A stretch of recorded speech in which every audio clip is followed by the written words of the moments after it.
So,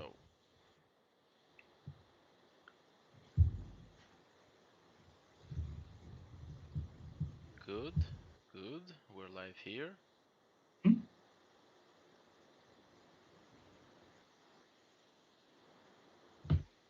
Yes, and we're actually live. So, greetings everyone on the Saturated Outer Space Path of Indie Live Show. Today our main guest is Elliott Verbiest. I hope I spelled it right. Yeah, you got it close enough. I think otherwise I'd be happy to introduce myself in a second. Sure. Okay, yeah, sure. So Elliott is the game designer for Iron Harvest, game made by King Art Games. And well, yeah, I think you can now present yourself. Yeah, it's exactly as Alex says. My name is Elliott. I am one of the game designers who works at King Art Games, and I primarily worked on Iron Harvest. I initially started out as an intern there and worked my way up there, and now I'm here to talk about the game, talk about game development in general, and to answer any questions you may have.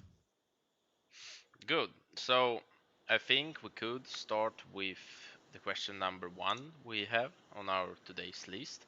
A lot of maybe game developers or people who's playing a strategy game or RTS game, stuff like that. You have it as well in Iron Harvest. So how was the shelter or covering system invented or developed in your game? All right, sure. So first off, I'll do a quick summary. For those of you who don't know, Iron Harvest is a real-time strategy game that is set in an alternative universe in a post-1920s world where large diesel-driven mechs roam the European landscape. And it's primarily a real-time strategy game focused on a very compelling campaign and story and single player with a large aspect of multiplayer as well. So pertaining to your question regarding our cover system. So this is a little bit before my time, before I showed up to the studio, because I actually arrived there around the time that we were running our second closed alpha, but I'm going to try and explain it a little bit in layman's terms. We took a relatively large page out of the Relic style of real-time strategy games. Relic is another game studio. They do games such as Company of Heroes or Dawn of War, if you've ever heard of those before. And one of the features that we really enjoyed from those games and we felt was a great fit for the particular kind of tactical gameplay we wanted to emphasize was a cover system. So basically you could order infantry units, so to speak, to get into cover and to mitigate a certain degree of damage. So basically that was kind of the driving motivation for this feature in the first place. And very simply how it works is that what we have on every map in Iron Harvest is we hand place a certain amount of slots, quote unquote, on all objects that we think are valid cover, where infantry would be able to do so. And once ordered, units would be able to automatically go into a specific slot in cover and automatically gain like certain benefits, and their animations would reflect that automatically. And then when you give them a new order to exit out of cover, they would do this all essentially autonomously. So that's kind of like, that's very, very briefly like how it works. But yeah, like that's where it primarily comes from. We wanted to emphasize a very particular type of games, like a particular type of gameplay, and a particular kind of pacing that we really wanted to do with Iron Harvest. So that's primarily where it comes from. All right, all right. So I think you could also tell the players, the people who's watching us right now, or maybe it's interesting, is how was the class system for robots invented, or like how do you come up with that? What was like the Sure. first ideas on your plan? Yeah, so with the class system, I think you mean like how is kind of like the unit design Yeah. decided for that. Yeah, so for all of the mechs, we definitely looked at various unit-to-unit dynamics in other real-time strategy games. There's a lot of like very well established kind of core dynamics that you see in a lot of those kinds of titles. So, for instance, you have specialized units or units that have a particular like generalist role, so kind of a jack of all trades kind of deal, and other units that don't necessarily fit in a particular role, but do have a very strong emphasis on a very particular strategy or tactic or particular play style. So what we did with that is we initially take a look when the game was first starting out, when we were looking to get kickstarted, is we developed an early alpha, or basically where we set up a system based on our scope and budget, and we took a look at how much design space we had within that scope, and we could take a look at, okay, how much work is this going to be? How much time does it take? How much money is that going to cost?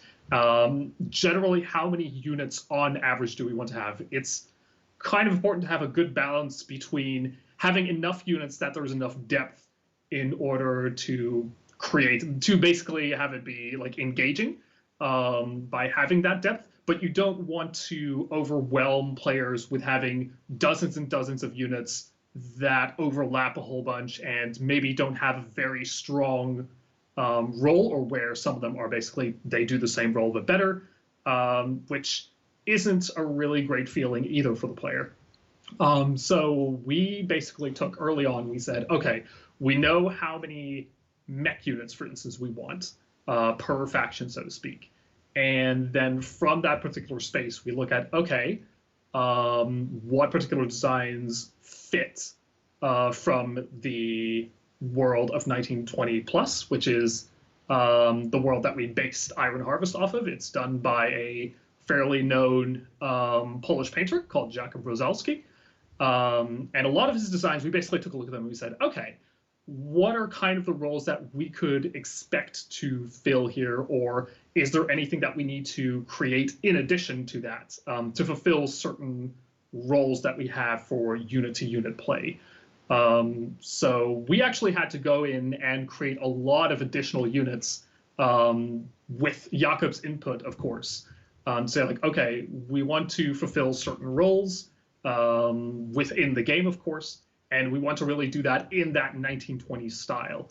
So there was a lot of cooperation between us and the artist to make sure that that happened in a way that fit within the universe and that fit within our vision of how the game was to be played. Okay. Have you, like yourself, been working on the models or creation of the robots? No, so I personally do not work on the actual creation of like the models and the animations of the riggers. We have a team of incredibly talented people who are working on that. So personally, I work as a game designer. So that means that as part of my job, my primary job is looking at that particular design space, for example. For instance, like what units play off of what kind of experience or play style do we want to communicate to the player? And this can be done through a wide variety of ways by setting the game rules, essentially. So that's kind of how you can imagine like a game designer to work. It's very different from, for instance, a visual designer or an artist who is someone who primarily works on the visual aspects of the game. We work primarily on the systems and core rules by which the game functions. All right, all right. So you probably have already seen some new mechs that haven't been added to the game, and you don't want to spoil it. No comments. All right, all right. What did you go from when designing the gameplay and from the mechanics or from the settings, which is the main? Mm-hmm. Yeah, that is definitely so essentially the question is, where did we come from when developing the game? Did we look at the setting or the aesthetics first? Yeah, like what was your creation? Yeah. Okay. So it is kind of a bit of both things, which turn out to be really, really challenging. So initially, we definitely already had a vision of this is the kind of gameplay we want to have. And we already knew this is what we want to have. So basically, like the general baseline of how the game is to be played, like what are the objectives, what can players do, those were already kind of, the basics of that were already set in stone. And then a lot of that came in later on where we were looking at, okay, here are certain aspects of Jakob's world that we find really, really cool, and we want to show that to players in motion, living and breathing. How do we work that into the game, if at all? There was definitely a lot of back and forth and a lot of cutting of particular aspects where we found something that was really, really cool and that we would love to show, but we just could not do with the time and the budget that we had. And where we had to say, like, either, okay, we have to either do this at a later point if we get lucky, or it doesn't happen for the time being, at least.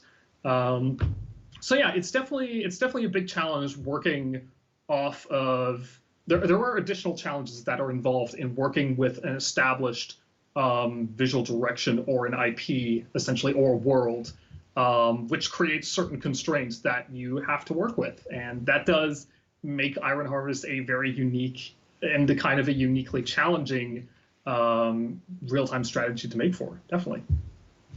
All right. So there's like, what was your like the main point you've been looking at when you was creating the game? Mm-hmm. Like what is like the most similar games you can call like a half brother or something like that to Iron Harvest? Oh, okay. So yeah, like I said before, we definitely like a lot of people in the studio really, really enjoyed the relic style of real-time strategy games. That was actually something before Iron Harvest was a thing. The studio was already looking around for like, okay, what's our next project going to be? And a lot of people came to the conclusion, well, we really want to make a real-time strategy game. And it so happened that this was around the time, I think, that Dawn of War 3 had released. And we'd seen that a lot of players were not particularly happy with it for a wide variety of reasons.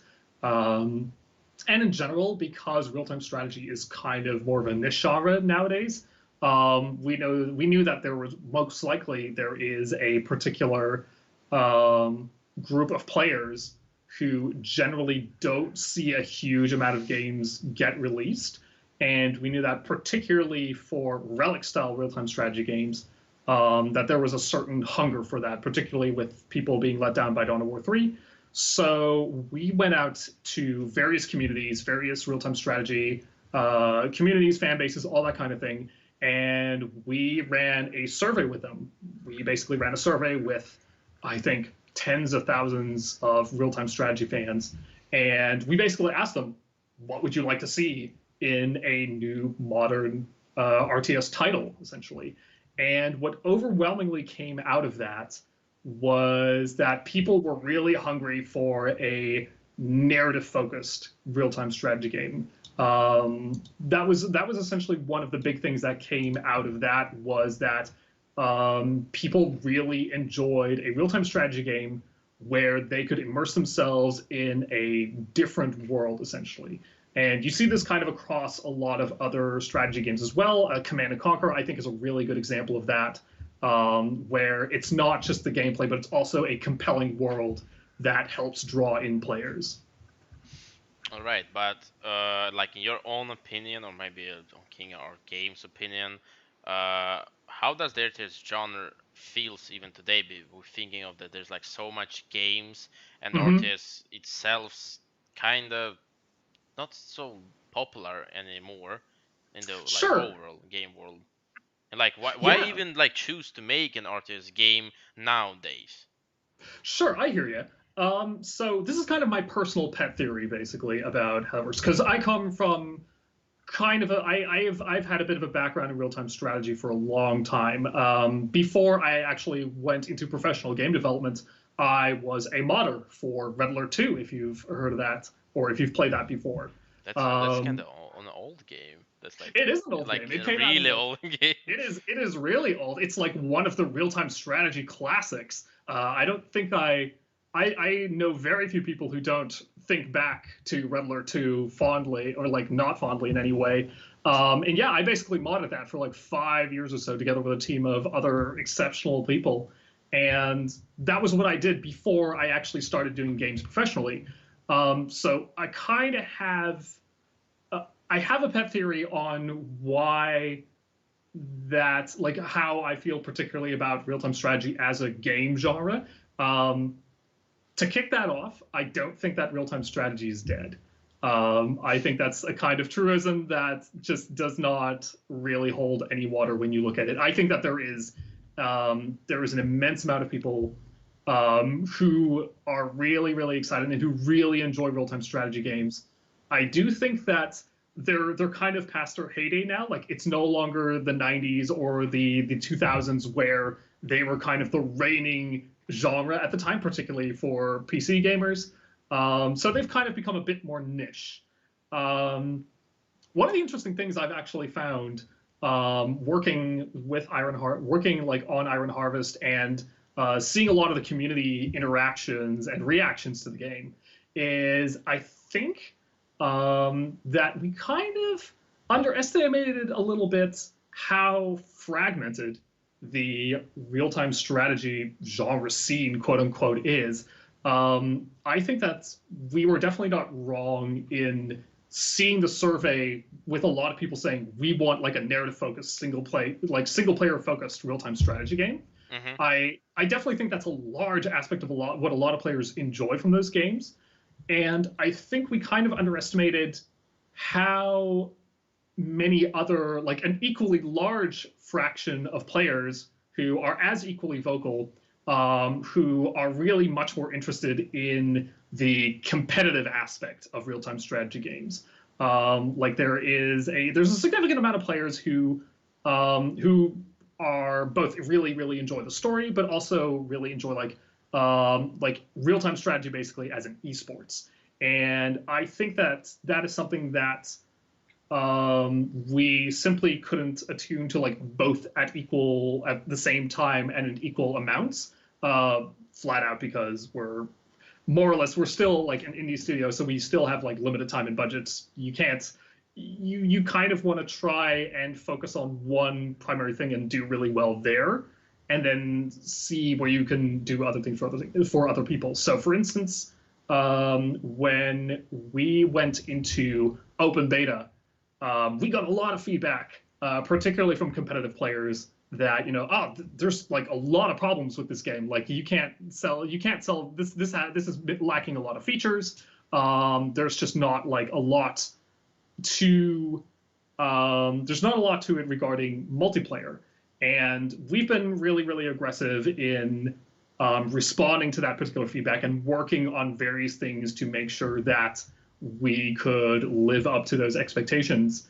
But I definitely think that is because we made a very conscious decision with Iron Harvest to make a very story-driven, very single-player focused game first.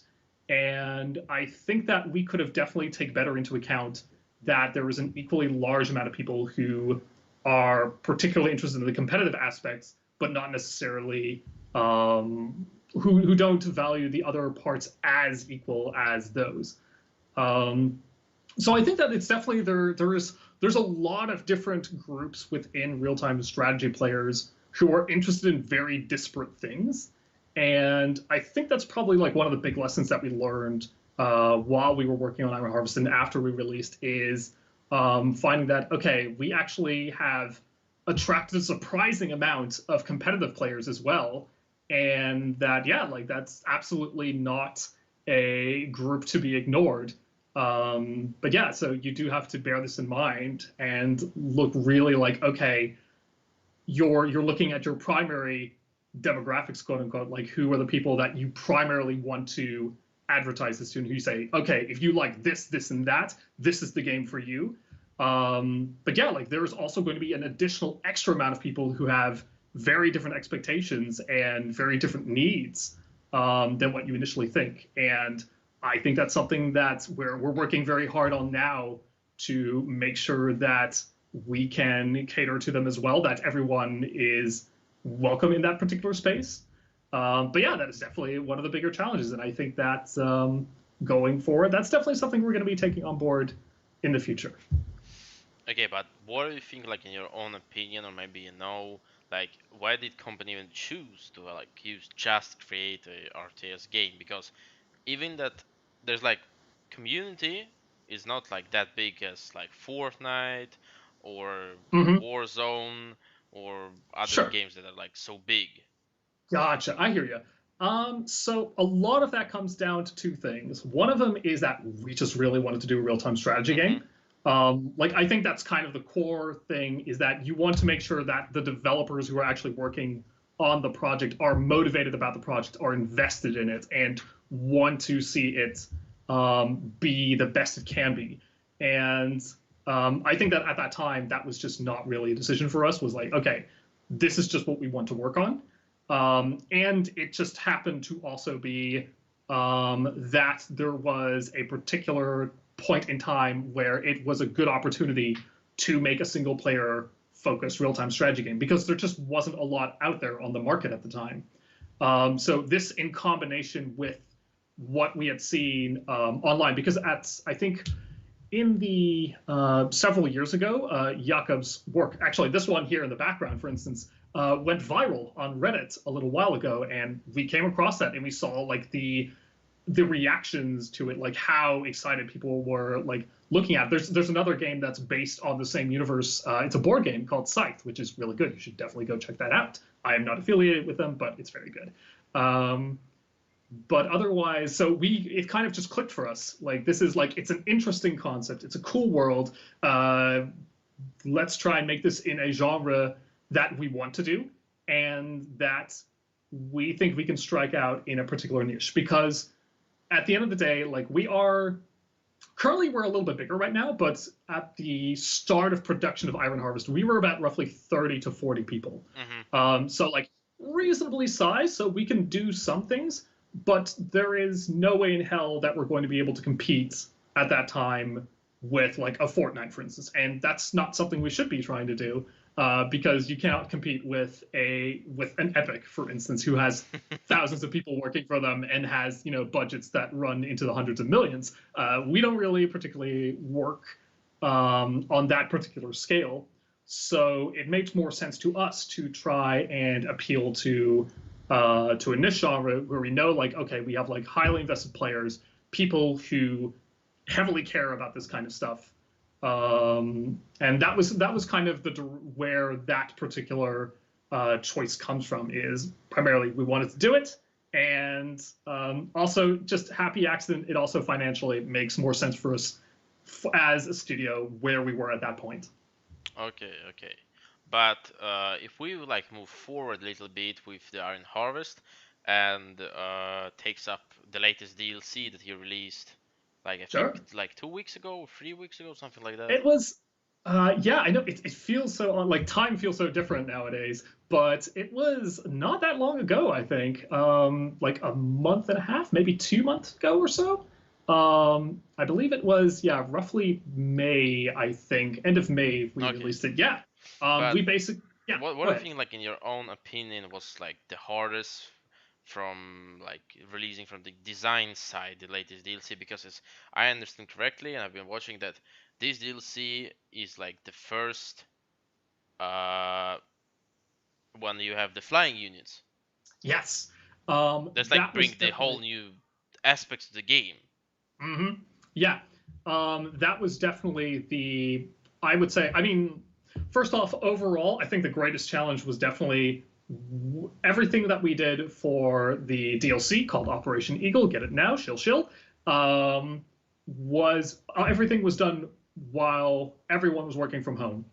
Obviously, due to the pandemic, like a lot of things became a lot more difficult and a lot more complicated. So that was overall, development-wise, I think the biggest challenge for us was transitioning from, oh, okay, we all go from working in an office to everyone has to work from home, and the entire DLC was produced in that particular style. So that's definitely a testament, I think, to the entire team So it's home that we managed. created DLC. It is just like create a whole DLC and then launch it entirely everyone is home and we only really see each other in Teams meetings. I think it's a testament to any game development team who manages to launch anything during the pandemic. Like it is truly like hats off. But more specifically for Operation Eagle, Yeah, no, the airships was definitely one of the core challenges we knew that we really had to work to get it right. Like from a variety of particular stances.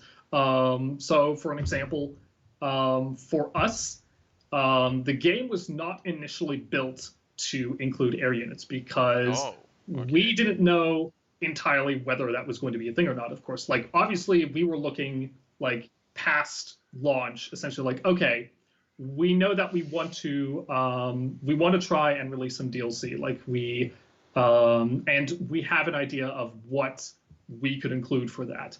But obviously, while we were making the game for the past 4 years or so, or 3 or 4 years, that was obviously not something that you really consider at the time because, like, well, you don't know if the game is going to do well enough to warrant DLC, of course. But luckily, we managed to convince our publisher, who is currently Prime Matter, that we could pitch a DLC to them. So we already had a little something working, which was airships, because we knew like this is a part of the world.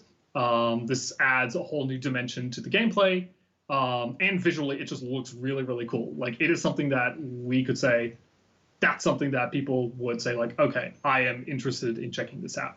But obviously, because the fundamental game was not initially built for it, of course, that means that there were a lot of technical, artistic, and design challenges that need to be overcome in order to get them in there and to not make them feel immediately overpowered or people talking about, okay, this is like, why can people like buy this DLC that immediately gives you overpowered units? This is ridiculous. So we took a look at a lot of things, for instance, like what kind of airships do we want? Like how many can we afford to make? Because a lot of this, of course, is the DLC was primarily funded by Prime Matter, which means that, of course, like this is all being done on somebody else's dime. So it means stricter deadlines. It means that you have to make sure that things get done on time and in budget, as with any other deal or contract that you make with a publisher. So it was definitely looking at those constraints and going like, okay, how are we going to make this work? What is this going to look like? And how do we introduce this to players in a way that isn't immediately going to feel or look like pay to win? So one of the things we luckily managed to pitch was that we wanted all players to gain some degree of airships, because we didn't want people to feel too left out by not buying the DLC, that they wouldn't be locked out of everything, so that they have like some. We didn't want to imbalance the game simply for the sake that people would have access to a DLC and others would not. So that was something that we knew from a design perspective. This is something we want to tackle. And also like having lots of conversations back and forth about, okay, if you own the base game, what do you get? And if you own the DLC, what do you get then? All those kinds of talks, basically. From a visual standpoint, due to, for example, like our particular distance from the camera, it becomes very difficult to include air units in a way that doesn't massively obstruct the screen, or where it becomes very difficult to select units or to be able to see anything. So we basically toyed around a lot after the launch of the base game with making that work and feel right and making it look good enough that it would work in a way that people would be happy with. And then obviously there's, of course, the technical aspect as well of like introducing a whole new class of units that have a different kinds of locomotion, that work on a different plane, basically, and how would that interact with other existing units. So that was kind of the biggest challenge, I think, design-wise, for us, was making all of that come together and work as a whole. But do you still think that it's not a little bit like overpowered or broken, that only one basically faction have like the ability to use fly units? Yeah, so that is exactly why we, because you're absolutely right. That was one of our first concerns as well, is that, okay, we knew that with this DLC, we wanted to introduce a new faction to the world, one that would have additional airships, basically. But we knew that, okay, if people see this, well, there's this exclusive unit type that other factions wouldn't be able to counterplay against, or would have very, very little options to work against. Yeah, it's like the Russian That would obviously section. not be great. Yeah, no, exactly. They don't have so much like anti-air units.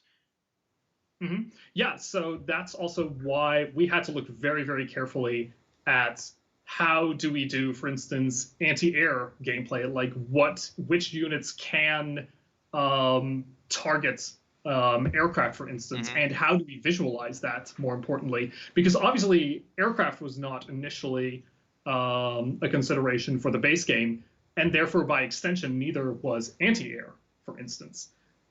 Which meant that, okay, we need to now go back to all the existing units, and we need to see how can we, both design-wise, visually, and technically, how can we make them be able to work and interact with air units in a way that is both believable and that works from a balancing perspective.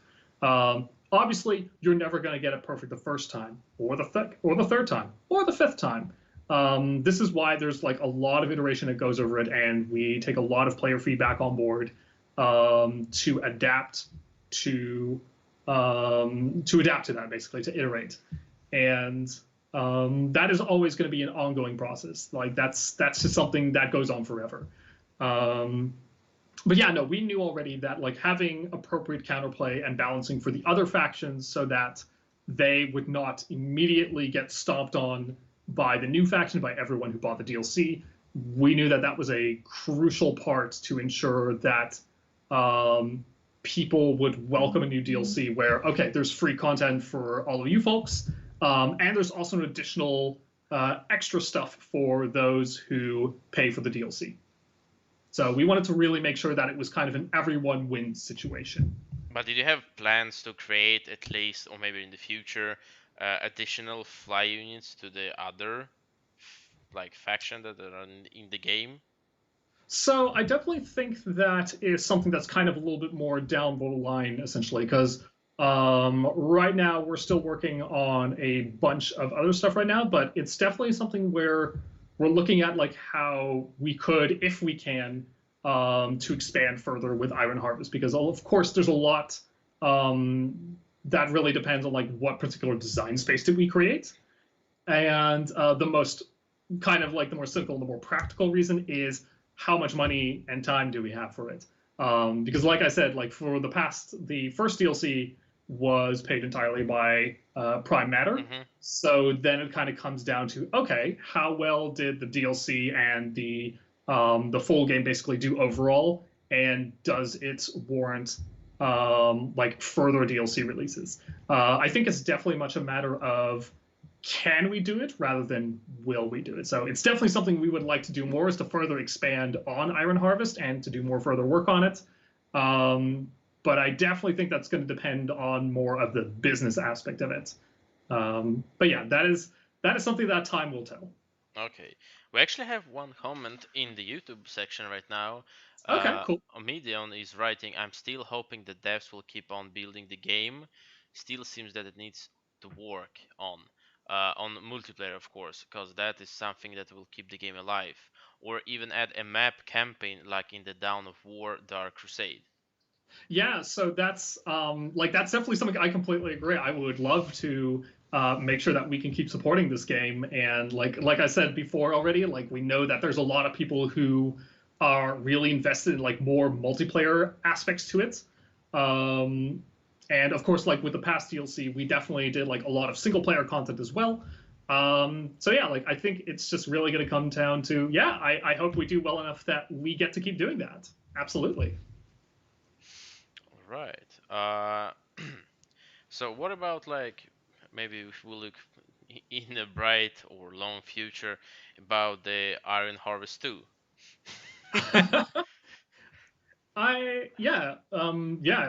What's your question regarding that? Like, just are you just asking Iron Harvest 2? Will we see the number 2 there on Iron Harvest text?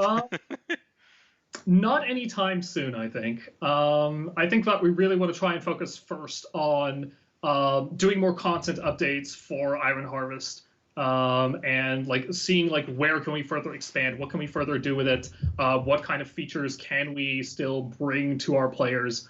So I don't particularly see a sequel, like definitely not in the near future, but like never say never, of course. So at this point, the answer is who knows. Okay. Have you been thinking to add more new units to different like factions in the game? All the time, pal. It's definitely something that we get this a lot, right? We get this question a lot. Is like, okay, like, are you going to add more units? Because obviously, when we started out as like kind of an indie studio that wanted to make an RTS essentially, which is kind of well known as a fairly difficult genre to develop for because AAA studios generally, unless they're really specialized in them, for instance, such as Relic or Creative Assembly, are people who basically have only made a very particular type of real-time strategy game, and they know their stuff. Like, they are super specialized in it, and they can continuously bring something out that players enjoy. Or otherwise, for larger studios, for larger AAA studios, for instance, it's generally not worth the return on investment, so to speak, because real-time strategy, again, is primarily a niche genre. And for AAA studios, usually, like in order to sustain themselves, they have to go with like very large, broad appeal games. That's just the reality of it.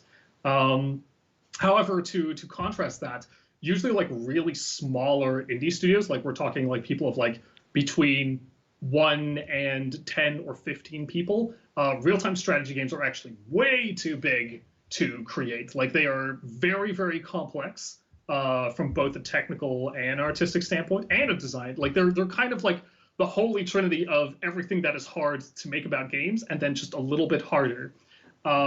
Which is why you generally don't see a lot of super complicated, in-depth real-time strategy games coming from teams that are very, very small. So that's also partially a reason why we decided to do a real-time strategy game, is because at that point, for the team size we had, we knew, okay, this is something we can try to attempt, because a smaller team would probably not have worked out very well, because due to the size and scope and complexity of these kinds of games. And if we were bigger, we would have had to say, I'm sorry, but it's not worth the cost and the time of investment for it, because we need to, keep the lights on somehow.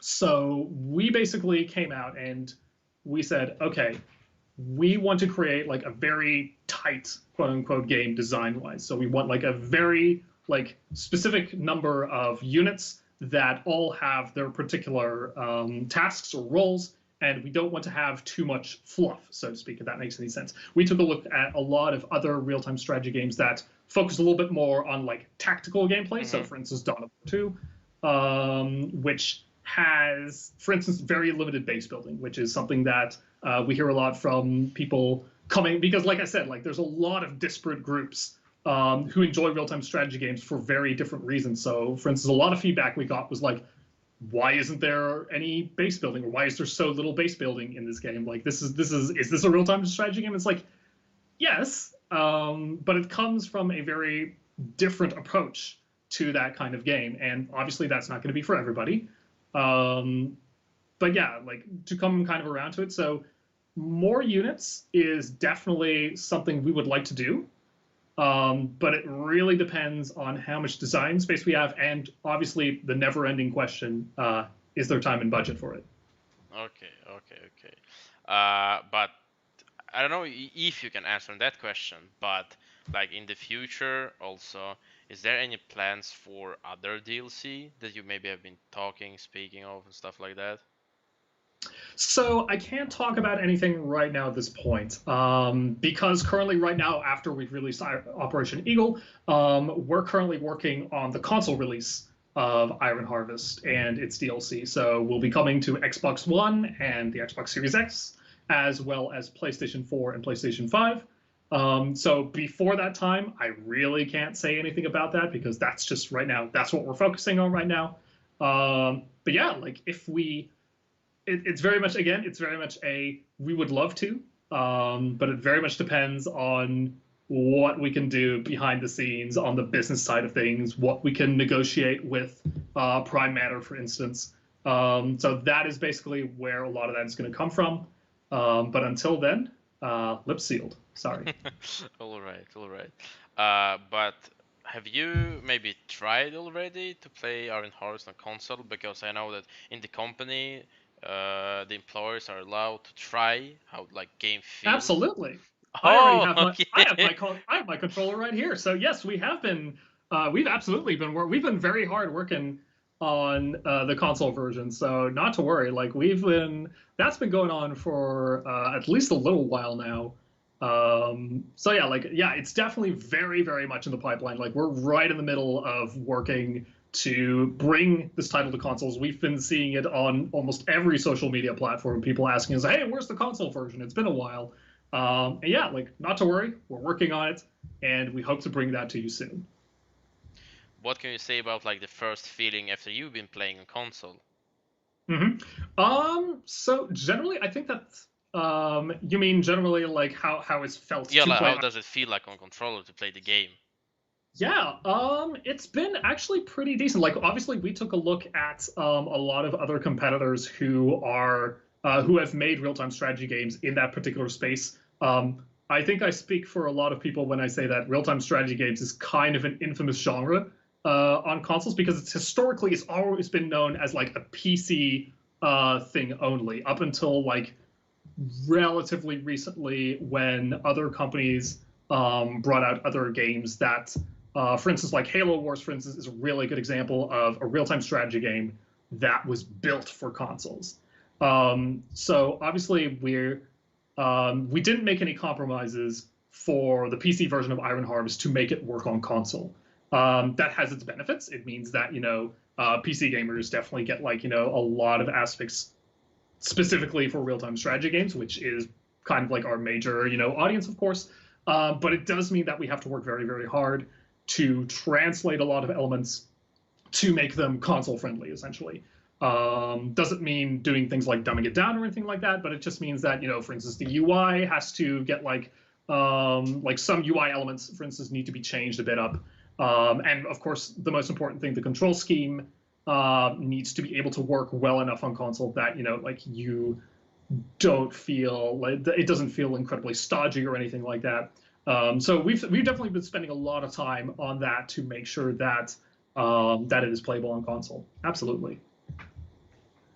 Well, I think people now got their answer about the console version. Do you have Yeah. maybe any plan? Okay, we say so. Will it be released this year? I really, really can't say at this point. I think at this point, just so I don't get in trouble with any of our marketing, yeah, it is soon. Like I said, like we're full speed ahead on it right now. Like especially now that Operation Eagle is out. So like we are really we're busting our ass to make sure that this comes out soon. Okay. I think there's like at least students who's watching us right now, or people who are like curious about the gaming industry. How did you get inside the gaming industry? Like, what was the beginning of the path? Ah, right. Okay, so this is a very good question, and I'm going to have to preface this a little bit because the short answer to this question is luck. The long answer to this question is that it is a very, very it is a journey that really depends on the person. So I can tell you a little bit about my story about how I managed to get into the gaming industry, but I want to make sure and make that clear that my story is not going to be the same as yours. If you're looking to get into the game industry in some way, shape, or form, what I say or what I advise or recommend may not be equally applicable to you. Okay. So starting off from that, so like I said, initially I was a game modder for several years, like 5 years or so. So I basically was already doing stuff with games for a long time. Like I was making maps, I was like beta testing like stuff. Like I was basically involved with games to a certain degree as a hobbyist. And that I find is generally a really good place to start to kind of get an idea of like, okay, is this the kind of work I want to do? Is take a look at any particular games that have, for instance, modding tools and things like that, and check out to see like, okay, start learning, like get your hands dirty. How would you do things? What kind of things would you do? What would you change? Those are really good exercises, particularly for game designers. Is, for instance, looking at the rules of a game and changing them a little bit. It doesn't have to be much, but just like small changes here and there, and see how that changes the particular experience of that game. That's a really good exercise to start out with. I also got really, really lucky. Like I said, I had the privilege to be able to go to a university that offered a games development course, essentially, and a surprisingly good one at that. Like that's generally, I always kind of warn people about game development courses because not all of them are created equal, and overall, it's not a 100% necessity in order to get into the games industry. Like, it's definitely an industry that looks very much at what you can do rather than what you have on a piece of paper. The piece of paper is useful. It's really good, for instance, for visas, for traveling, all that kind of stuff. But it's not like getting a degree in game development is not your golden ticket into the industry. It is the start of the journey.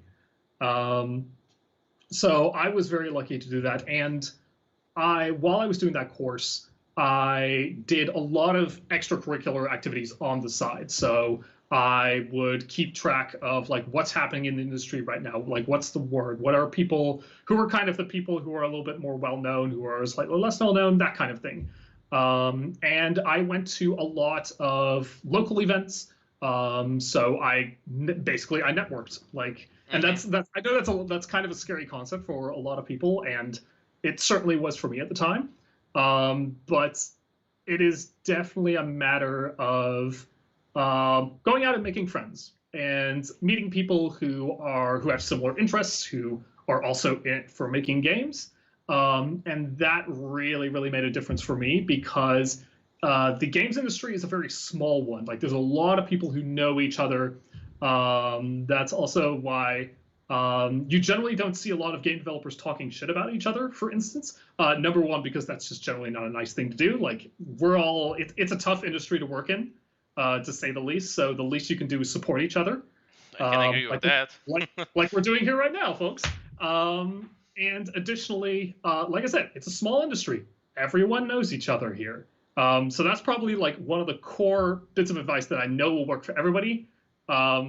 Please do not talk shit on social media out of the open about people who you potentially think you're going to work with, because that is definitely something that will be found out, and that is very, very awkward. Other than that, how I got specifically into King Art, I basically ended up working as a volunteer at a games event, like a very big one, Gamescom. Like, we were talking a little bit about it before the stream started, but it's one of the biggest gaming industry events in the world. Like, it's up there with like E3 and GDC, for instance. And I was working there as a volunteer. So, I would help out at the events. I would like run around and give people directions, that kind of thing. And it was a really great opportunity to meet people who were already part of the industry, as well as people who were like-minded, who were also trying to get into the industry. And you find that is a really nice place to find people who are able and willing to help lift you up into certain places. So for me, for instance, I happened to meet a couple people I became really, really good friends with, and who tipped me off, essentially, like, hey, I'm working at this particular studio right now as an intern, and I've been having a pretty decent time so far with it. And I'm like, okay, that sounds pretty cool. And I think that actually that it's kind of a bit of, it basically happened on accident. I came across an ad on Facebook when I was still using it for Iron Harvest, and I was like, dang, that looks really cool. Like an alternative, like, World War I world with mechs and stuff like that. Like, that kind of reminded me of my Red Alert days. And I then saw like who was making it. And then something clicked for me because I knew like, oh, I know several people who are working there right now or who are interning there right now. Maybe I should go talk to them and see if they have a position open. And I happened to be the right person at the right time at that point. So like a lot of it's, like I said, like the short answer is very much I got lucky. Like I got really, really lucky that I happened to have a lot of resources and connections to be able to make that jump. But a lot of that luck you can kind of influence a little bit. You can kind of help expand the amount of opportunities you get by putting in the work. So basically, this was an opportunity for me to get my foot in the door. But obviously, it's not the same thing as keeping yourself like inside, right?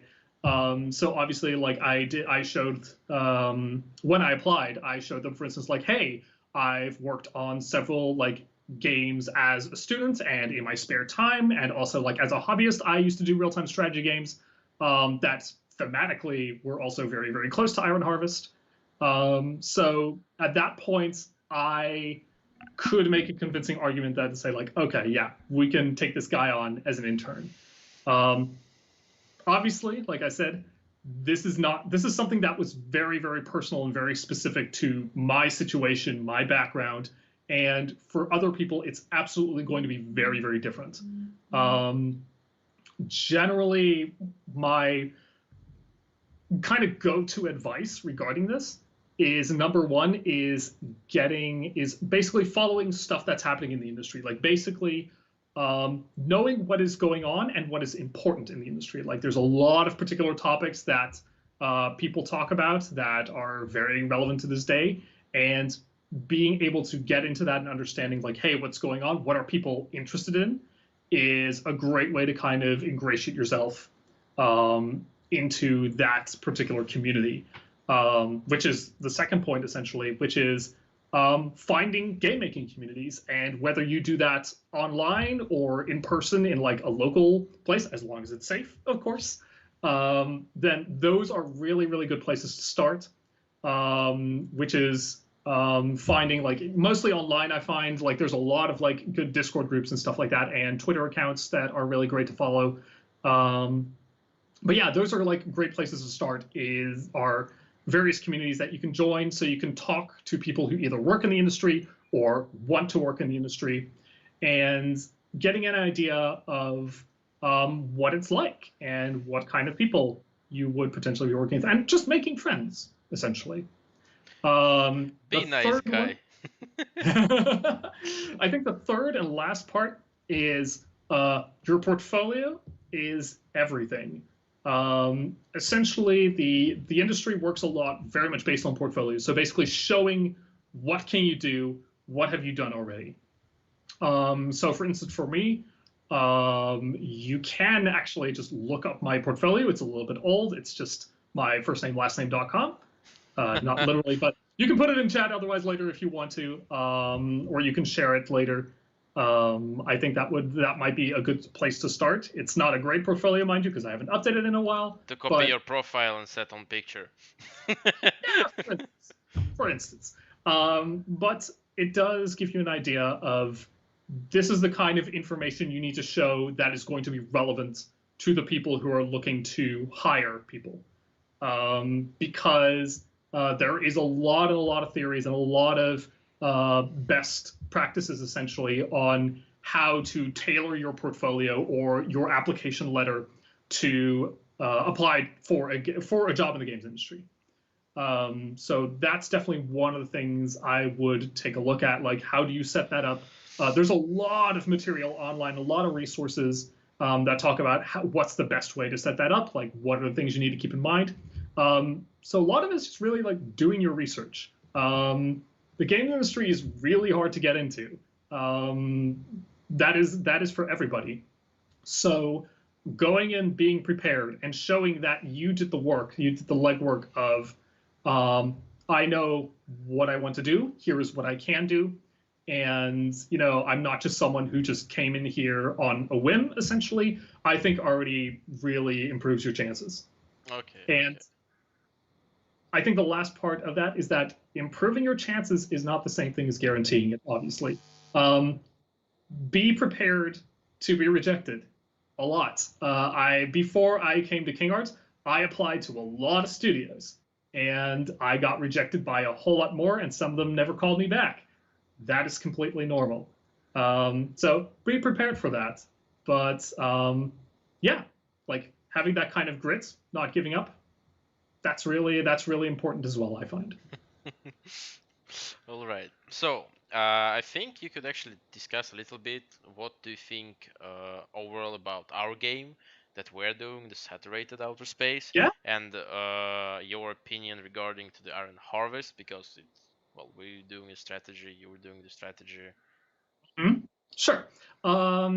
Yeah. So You basically, played our game, so yeah, let's begin from that. Yeah, Elliot actually yeah, played our definitely. game, and today we actually have you can actually try our game because we will open our Steam, so you can Cool. download our well, yeah, we can say it like pre early alpha version, something like that.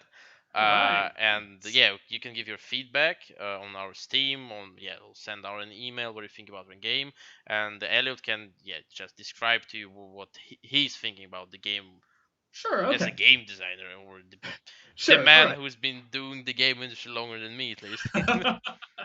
So, my initial impressions of Saturated Outer Space was that it definitely bears a very heavy XCOM influence on it. So, definitely, like if you like your squad-based, turn-based strategy, that definitely seems to be kind of the angle you're particularly going for.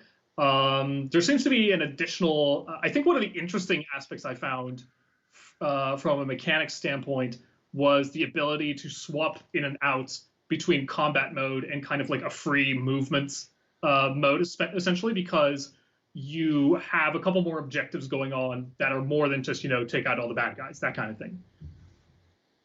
Because I think the premise is that you play as like a squad of like elite, like a rescue team, essentially. Yes, exactly. It's Yeah, the yeah, rescue team, the main point. It's not the yeah, yeah. Soul team or Spec Ops. It's the main team that we have a rescue team that have a knowledge how to like avoid fightings or get in the fightings. It depends Yeah. actually on your own playstyle how you choose it. You can completely complete the whole level by stealth or just go rush in and shoot and throw nades wherever you want. Yeah, definitely. That was one of the things I think I initially really kind of struggled with was figuring out, okay, I need to kind of pick and choose my battles, so to speak. Like I definitely felt that in later levels was like, okay, actually, maybe I should hold off on this fight. Like I don't maybe need to engage with this, and maybe I can try something else in order to kind of mitigate any particular losses I would take. So that aspect is definitely there. Yeah, no. Otherwise, it's like I said, like it's got like a lot of those XCOM influences it kind of wears on sleeve. And yeah, I'm really curious to see like where you're going to take it further. I think there's like a lot of aspects where like you kind of already know where there are things like okay, this is definitely something we want to focus on or what we want to improve. Or so I'm really curious to see like what direction you're going to be taking it further. Well, we're gonna work more on narrative and the story of the gameplay because there's a lot Yeah, of work we're gonna introduce soon.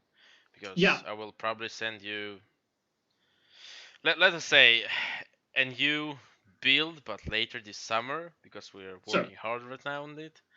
So sure. you can compare to the thing you played because Yeah, you played the latest that is actually available right now and people can try it. okay, cool. Yeah, because I definitely think there was like because you sent me two builds Yeah, basically yeah. that I could play. I played one before that, and I basically read up a whole document about all the things where I said like, all right, you need to take a look at this, or this is something that I found particularly cool or really interesting or exciting. And it was really cool to see how much additional work like you put into like the build after that essentially, and where you change like a whole bunch of things that I before I even got the chance to tell you, were like things like, oh yeah, this has been addressed now, so cool, that problem has been solved, which is really cool to see. Like it's always great to see like a game come out from like diamond in the rough, so to speak, to like a more polished form. And considering like this is just open alpha, right? Or early access. It's a, like very early alpha. We Yeah, actually yeah, didn't get the name of the build we have right now, but I think it's like the closest to it's the early closed version of the alpha, yes, something like that. Right. Okay. Yeah. No. So that's definitely something, obviously, to keep in mind. Of course, that it is still an alpha, so there's like a lot of stuff that is still yet to come, from what I understand. But yeah, like that is obviously noticeable. But from otherwise, I think there's like a couple of interesting twists, mechanics wise, that have been included. So I'm really curious to see what players are going to think of it, and how you're going to like respond and change to that essentially. So yeah, I'm really excited to see what people think and how that's going to work out, because obviously it's very different playing as a developer, when you've seen like a lot of stuff in different games and you also have like that particular knowledge, kind of like how what do you call it in Bloodborne, for instance, you have, I think it's called insights, where it's like you've seen things that once you've seen it, you can't see things differently in a way you never can look at the same way again. That's kind of the same way for game development, essentially. Like every time I play something, I just instinctively, like the game development brain kicks in, and you're just analyzing things and looking at like, oh yeah, I wonder how they did like this particular thing, or oh, so they're doing this for that particular reason. Which is a very different experience from when you're just going in it as a player, and you just have a very different perspective on that, which is so obviously I think you'll see like a lot of different reactions, but those are by far the most valuable ones, I think. Yeah, well, there's a lot of work we need to do before Of course. we getting it released and before we get at least like to beta or something like that. Oh yeah. So maybe like Koch Media. Please take us. So yeah, actually gonna check here.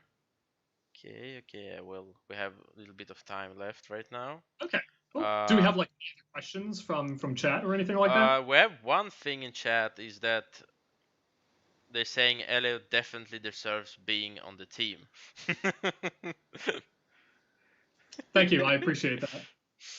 So yeah, I think when we have any build of our game, we could probably order, well, yeah, one more stream when you can just go live on our game, like, and discuss what do you think good, or what do you think is bad, or what we could work on.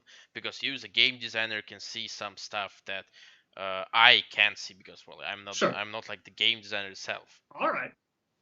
Yeah, I mean, if you feel up to that particular challenge, I'd be happy to take you up on that. I'll have to take a look at my schedule, but I'd be happy to do that. You need to wait before we have a new build. We're working on it right now.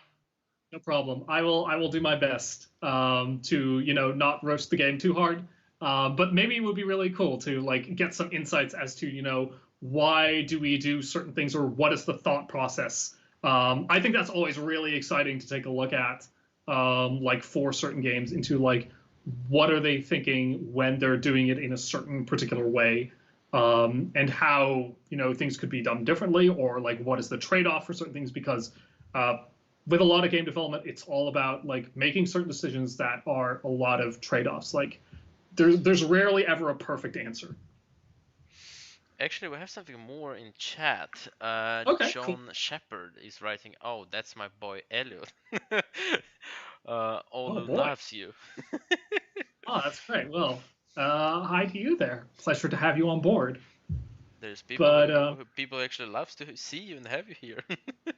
Well, I'm happy to be here as well. So I'm glad that all these folks are joining us here. It's very much appreciated.